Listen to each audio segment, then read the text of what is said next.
Akhir-akhir ini kalau kita lihat sebetulnya tidak hanya isu kemacetan, tapi juga polusi udara menjadi isu yang masih menjadi krusial.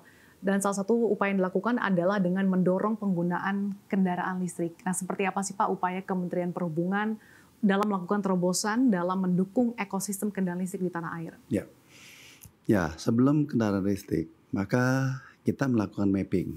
Ya, mapping itu nggak bisa ngomong soal Jakarta. Jakarta adalah yang mendapatkan dampak. Tetapi apa yang terjadi adalah ada aglomerasi Jabodetabek Puncur, ya, yang pergerakan kendaraan itu dari tempat-tempat itu. Yang siang Jakarta bisa berapa juta lebih banyak dari itu. Nah, oleh karenanya kita temukan juga bahwa kendaraan massal perkotaan yang ada di Jakarta itu jauh lebih baik daripada yang dari daerah-daerah sekitar ini. Itu menjadi tugas kita untuk mengembangkan yang namanya MRT, LRT, kereta cepat, BRT menjadi lebih masif dari daerah supaya mereka yang naik motor nggak usah naik motor, naik LRT saja, atau naik bis saja, atau naik MRT saja. Sekarang kita sudah ada LRT sampai Cibubur, nanti kita akan teruskan sampai ke Bogor atau ke arah Tangerang. MRT sekarang kita lagi bangun dari Puri Kembangan sampai ke daerah perbatasan Bekasi. Nanti kita akan teruskan sampai Cibuti sampai Baraja. Sehingga mereka-mereka yang ada dari Bekasi, dari Tangerang, dari Depok dan dari ini menggunakan kereta itu. Nah, baru kita juga secara bersamaan bicara mengenai penggantian kendaraan combustion dengan kendaraan listrik. Nah, kendaraan listrik ini tentu membutuhkan satu tahapan. Nggak mungkin kita serta-merta langsung pakai kendaraan listrik semuanya. Nah, oleh karenanya tahapannya pertama kali kita menghimbau dan sedikit mewajibkan KL itu menggunakan kendaraan listrik. Di Kementerian Perhubungan sudah menggunakan. Jadi saya sehari-hari menggunakan kendaraan listrik. Nah, setelah itu sekarang sudah kita mulai angkutan massal. Ya, apakah itu bis, taksi, bahkan motor, itu semuanya listrik.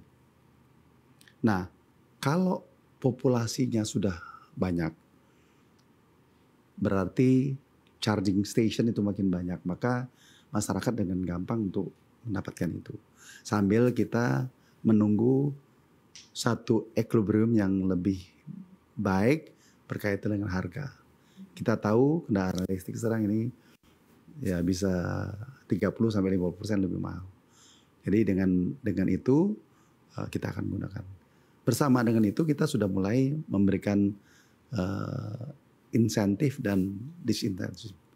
Adalah mobil listrik pajaknya lebih murah, terus dia tidak kena ganjil genap dan sebagainya. Dan ini akan kita jalankan secara intensif. Bahkan mungkin satu waktu parkir di satu tempat bisa lebih mahal kendaraan biasa dibandingkan kendaraan listrik. Mendorong bahwa overall cost kendaraan listrik itu akan lebih murah dan akhirnya memberikan suatu dampak yang baik bagi Jakarta terutama.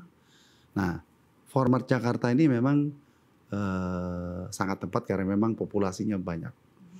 Nah, berikutnya kemarin saya ke Surabaya, kita bicara mengenai kereta listrik yang akan diinisiasi oleh Jerman dari Sidoarjo menuju ke Surabaya. Nanti dari tempat yang lain menjadi ke Surabaya. Nah, ini adalah format-format yang akan kita lakukan. Kita juga sedang bicara dengan World Bank, dengan EDB untuk MRT yang ada di Bandung dan di Medan. Nah, kota-kota besar menjadi satu perhatian bagi kita agar angkutan massal perkotaan itu sejalan dengan kita menggunakan mobil listrik untuk mengurangi polusi, untuk mengurangi kemacetan dan sebagainya. Di samping mendorong penggunaan kendaraan listrik, Pak, Ya. tentunya ini kan masyarakat juga didorong untuk menggunakan transportasi massal begitu ya. Bagaimana upaya Kementerian Perhubungan ataupun mungkin bersinergi dengan kementerian atau lembaga lain untuk mendorong minat masyarakat menggunakan transportasi massal? Bagaimana meyakinkan mereka bahwa transportasi massal di Indonesia ini aman, kemudian dari segi ketepatan waktu sudah reliable, sampai juga pada integrasinya betul-betul sesuai dengan mobilitas masyarakat? Ya, memang ada satu tahapan-tahapan yang harus kita lakukan dan harus kita buktikan. Pak Presiden, Pak Jokowi adalah satu orang yang punya paham bahwa angkutan massal perkotaan itu is a must, satu keharusan. Dan dia buktikan MRT tadinya tidak ada, dibangun. Ya. LRT dikatakan mahal, kita bangun. Kereta cepat juga demikian. Nah, tahapan ini sangat krusial. Karena bisa jadi kan orang ngomong, kalian bicara aja gitu, nggak pernah jadi. Nah, sekarang bisa ditanya ya, kalau orang tinggal di Fatmawati, tinggal di Lebak Bulus, hampir dipastikan dia menggunakan MRT.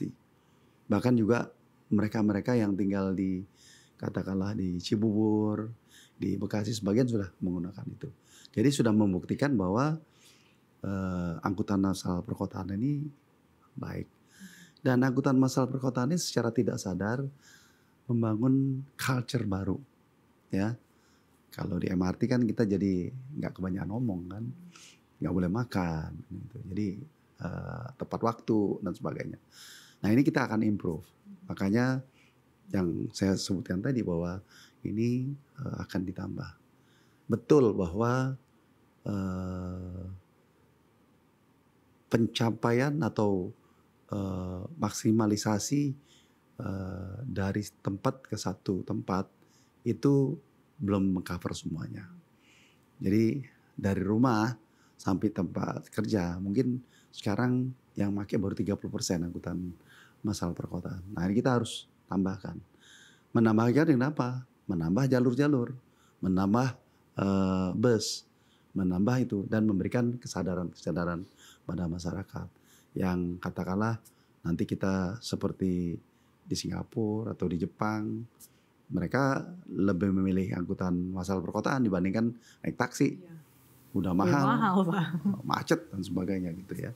Di Singapura juga demikian, sudah demikian. Tapi saya pikir kita menuju satu direction yang benar dengan contoh Jakarta. Nah, oleh karenanya nanti di IKN kita sudah rancang bahwa tidak ada kendaraan non EV lagi yang boleh ada di sana gitu. Terus ke depan juga angkutan massal kita masifkan dengan paling tidak dengan bis dulu, baru dengan fasilitas yang lain.